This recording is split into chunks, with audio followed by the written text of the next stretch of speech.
long drive. I look half asleep. Welcome back to the vlog.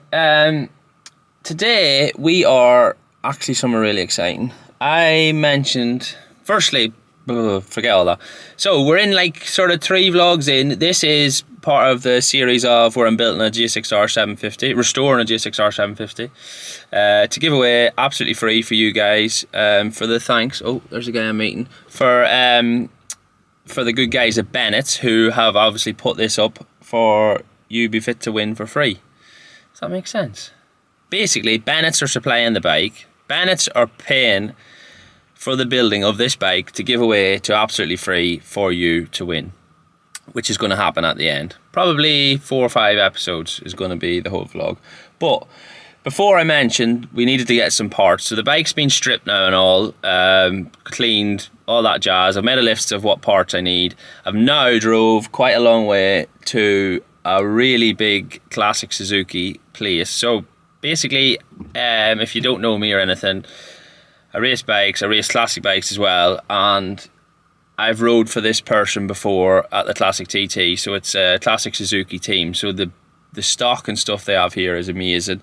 The list of bikes that are in this workshop is even more amazing. So I thought, I'm coming down to pick up some parts. I might as well bring you along for the way, have a proper look around and show you an endless list of factory Suzuki motorbikes. So without further ado, we're going to go in and have a look. Here's the man we're going to see, look. Doesn't want to be on the camera. But yeah, that's what this vlog's going to be about. We're going to pick up some parts. That's not massively interesting. Well, it is interesting because it's part of the build, but basically the most exciting part about this is some seriously rare, smoking hot, classic Suzuki race bikes and some road bikes, but mainly race bikes. So I think there's even some factory versions of the 750 which I'm building. Yeah, so I'm peaking. Secondly, I normally video being outside and stuff, but I don't really want to do that here, obviously for obvious reasons. Not saying any of you guys are going to steal anything, but it's out of respect to the person that owns all these bikes, Steve, who is a really good guy, just for security reasons basically. I don't want to start videoing around the outside of the unit and stuff, so somebody might recognise or whatever, because obviously there's no labelling or anything outside because it's extremely expensive what's inside. So we're going to skip straight to the inside of the building, and I haven't like just zorbed there. I'm getting out of the van and walking. This is the very first thing we meet coming in the door. Factory GSXR full superbike. So this will give you an idea of what there is to come.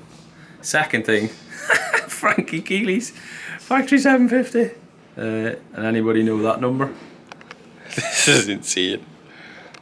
I'm not gonna lie, I don't actually know where to start or what to even start talking about. There's just that much stuff, right? So some of this might be wrong. I'm trying to get a rough idea of times and riders and all that gibberish, but if you've watched these vlogs, you know I'm not the most factual. But yeah, so and I'll probably shout at Nathan what the exact things are. But first of all, like you've just seen, so Kevin Swanson's 500. From what year? That is 89. Oh, this bike's the same age as me. So it looks a lot better than I do. I'm going to give you like a full rundown, but when we get probably to the 750 and stuff, I might pull it out and like have a bit of a better look around. But yeah, Kevin Swanson's Grand Prix 500 bike, 1989, which is the exact same age as me. Secondly, one of the main 3 reasons we're here to look at, this is the most factory GSXR 750 on the planet, pretty much, because it was the latest one they built.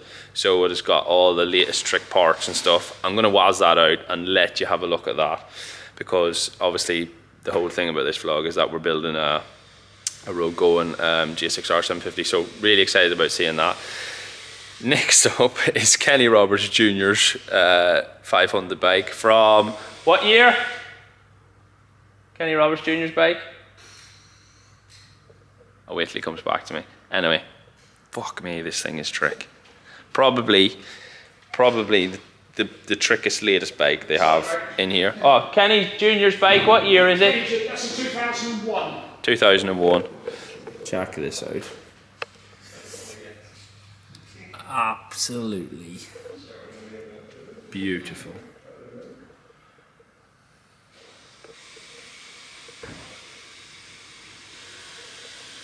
This thing, when I was younger, was the absolute dog's danglers, as the man says.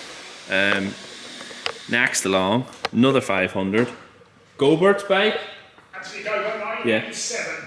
1997? 97, yes, XR 87. Apparently it's an XR87. I have no idea what that means, but it's a anti-Gobert's bike from 1997. See him again, just absolutely dripping in factoriness, chassis, forks. I'll let you look instead of me talking. Oh my word. Full carbon bodywork. Beautiful. How nice is that? Trouble with all this is, well, I realise now, there's that many trick factory bikes together that it all just morphs into one bundle of awesomeness. If you walked in a room and one of these was sitting on its own, it would be like mind blowing. But there's 15 here, more. Next along is another Kevin bike, Pepsi bike. Yeah? Yeah, that's the original Pepsi. Right, again, 1989. Another original one, 1989. The first one was like a hybrid one, was it? Yeah, first one's actually got the wrong engine in it. First one's got the wrong engine in. Not that I had known, we could have lied about that, but we're all about honesty here. This is the original bike. It's got the bodywork off and stuff, so you can see the clutch, airbox and everything down the side. Again, unbelievable. We see the pipes and stuff. Check out this. Get the camera in. All full carbon airbox, chassis. I think the nicest thing about all these old two-strokes is the way the pipes, they didn't really even care if things come out online. It was literally about getting the power out and being as fast as possible. Check that out. AP calipers. It's even got carbon discs on it. Yeah, that one, yeah. Yeah, because that's only ever been ridden by Kevin, basically, and myself. It's only ever been ridden by two absolute legends, Kevin and Nathan's rode it as well. Next along this is probably the most memorable colours to me, or I remember watching on TV. So Gibbernau's colours pretty much, isn't it? The Telefonica. Kenny Roberts, that sort of Yeah, so I remember it as being Gibbernau's colours, but obviously, yeah, him and Kenny Roberts Jr. rode as well. Same thing, got the bodywork off, but the tank and stuff's still on. But you can tell the difference even in these two. So it's starting to have more electronics and stuff. So you see the ECU and stuff sitting out see the ECU and stuff sitting out the front of the bike, which I imagine must have got wrecked in crashes. But yeah, look at the whole where the airbox goes in and everything. Oh man. And the pipes. Absolutely trick ass.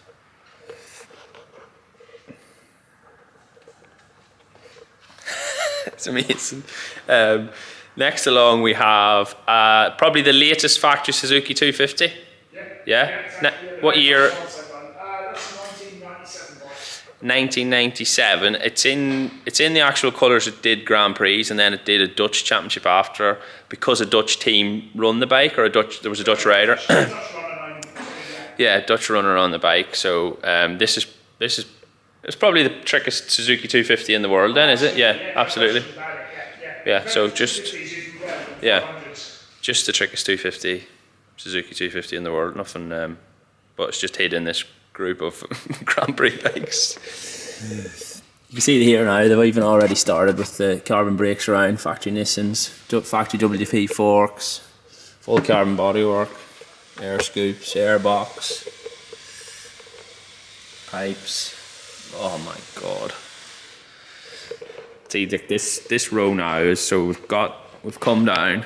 Obviously we've had take my finger out. We've had 500 Grand Prix bike, the Suzuki 750, and then all 500 Grand Prix bikes right to here. And then we've got 3 factory 250s. I've actually rode this bike before, and I've got a bit of a confession. I broke it. Well, power valve broken. It stopped. So these three 250s, the guys reckon, are even rarer than all them 500s because there was less of them made and stuff. But yeah, have a look around this.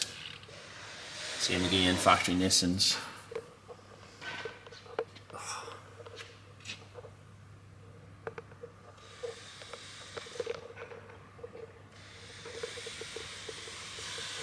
Absolutely amazing. I know this has gone. I'm turning my camera around. I know this has gone off topic of this build slightly, but at the end of the day, these are all Suzukis, and we're going to pull out the 750 to have a look at. Got a few little things as well. So they've just been showing me on the chassis and stuff that the difference between a factory chassis and what my road bike chassis is. So I'll show you guys that and stuff as well. But I just thought when I'm down here, I could not show you all these bikes. We've got actually, so basically the Frankie Keeley bike is the latest 750 Suzuki ever made in factory bike, and the one right behind me now is the very first 96 World Endurance bike. Correct. Yeah. Correct. Yeah. Who rode it? Not actually sure. I think it was Team Mine. We've finally got him. He doesn't know the answer to the question. I'm surprised he didn't just lie. Hold on, yeah, we'll Google it. We think it was Team Mine, but we're not 100% on that one. It's Yeah. 96 Suzuki bike, basically. Right, so Super wide forks and stuff. yeah, 96 Suzuki World Endurance bike. Is the forks wider for quick like inch in the front wheel? Is that the reason? Yeah, so it puts the disc out with the wheel. I'm just going to show you now. So there's obviously bigger. I'll let you look instead of me trying to explain.